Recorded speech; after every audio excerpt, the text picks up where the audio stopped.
Good morning, ma'am. Daily videos haga no hana bada. Handan try to failure matung da. Handan amka na try to phone. Ngasi video hong jara ge ma'am yung minasi. Makoi school se da anu ni toy jo. Toy jo TV tha TV yung ni. Ani mak clinic to punam ne. Sige ani si.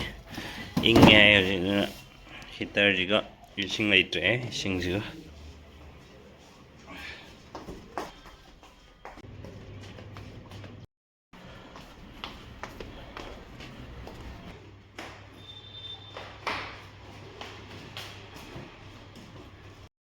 Jadi asa na panguni ngamor activado in chalage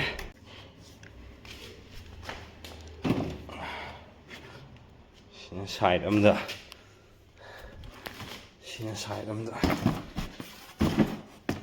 just nga pu badam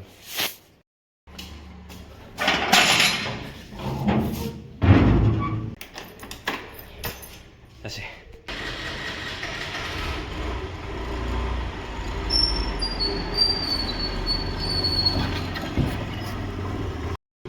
Shidai video na mayaro control yang warni itu na just mayam yagi nungai tawale di kain dental clinic adum everyday open tawe Sunday numisi open tawe 9 am day na adum pung mari bo dum open tawe atai matam na 10 am dagi open tawe pung mari bo yagi nungai tawale di dum lengthok biro sidai ja akhoi gi tooth extraction yai RCT yai crown and bridges yai braces yai adagi dental restoration ultrasonic scaling atai extra atai silonbok provide to aro ma'am offer su dum ngan horok pade hang pade offer lep tan dum tawri dum lakpiro clinic ta lakpiro duga ma'am ayeng man ke ka dum offer dum tawbune adi ngingun do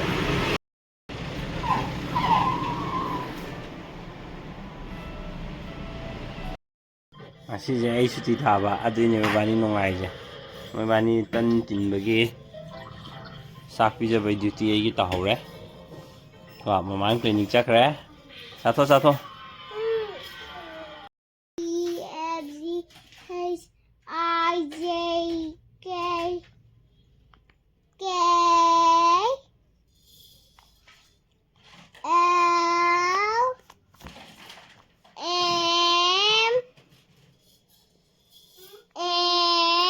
like tong min na timing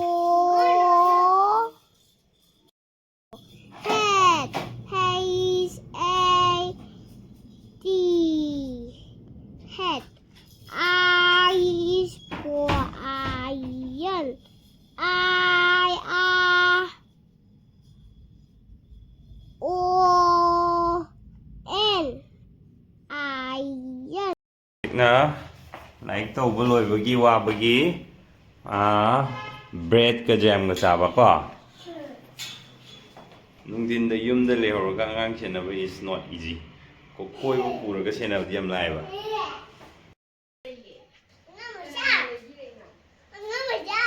kana no ngang mo cha ji bo ngai ra na ngang mo cha ko bi bread ka jam ga cha ga dro lo lo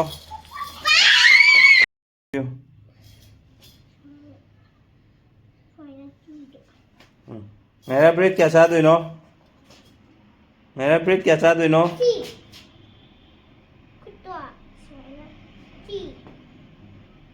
bread कैसा दो no मेरा very good yang hai cici tak pi bra 3 semai na tau ba ama yang hai re tu cici yang hai tu 3 tai jong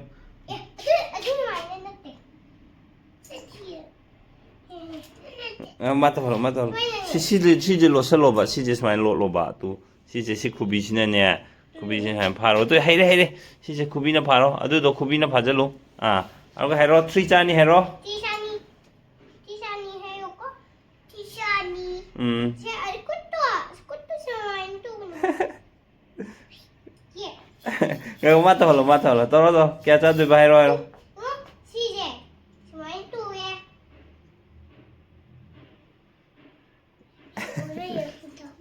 ulta tau re da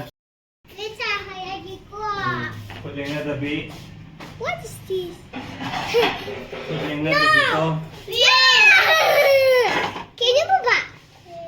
ꯍꯣꯔꯦꯟ ꯁꯥꯟꯅꯁꯤ. Yes. Look here. Papa, Papa. Papa too.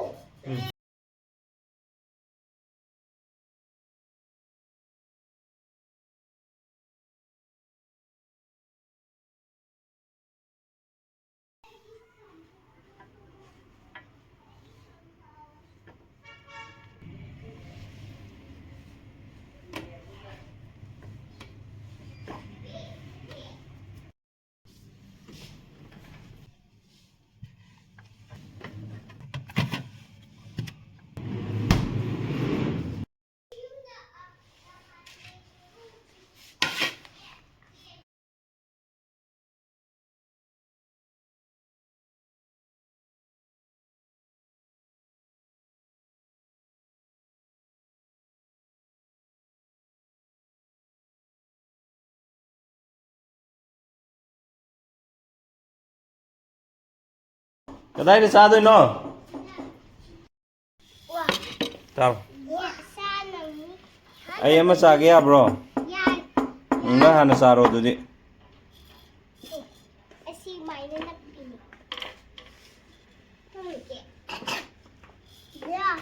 How bro nga na? Nga how bro? Ano ka tumaji ko nga na? Ano ka tumaji baby? Si Shelly tumningi hai bane. Chao chao. Ani sage hai du ke gino ani. Ahum chao no 3 chani hai dene nga sa. Chichi saro. Adu mo ga saro mo. Hoi do nang ngang le no nang hana saro.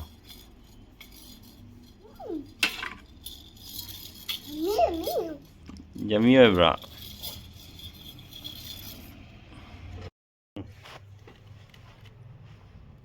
Thank you.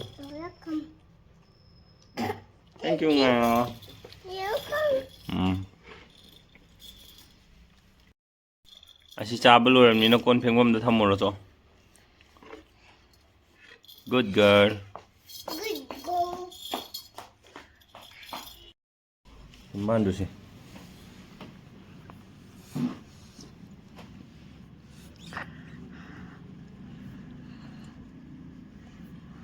Nala benge. Som don thoro.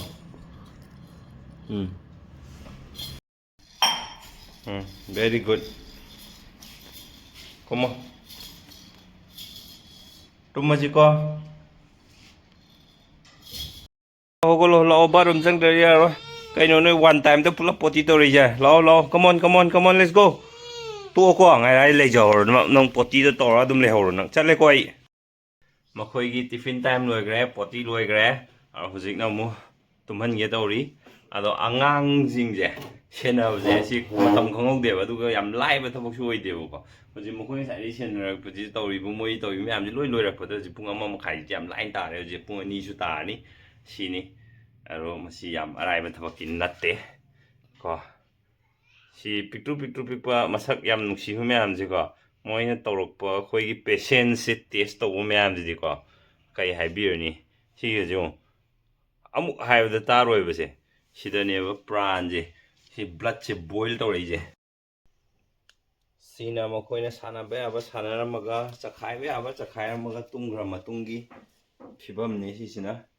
Aro si ai kusi tare loisalam ge sare loisalam moi ge sare.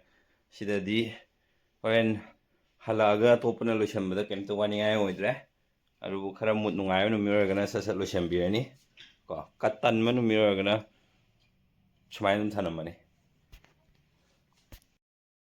Hapta amda sigi numise amuk natra anirak ti soidabida laeba Saturday Sunday je moigi school je Saturday da suti thar pu sawe do Sunday jima compulsory dum thare Sunday jim di soidre arna khara di dum mahau ge ka di khange hai tare je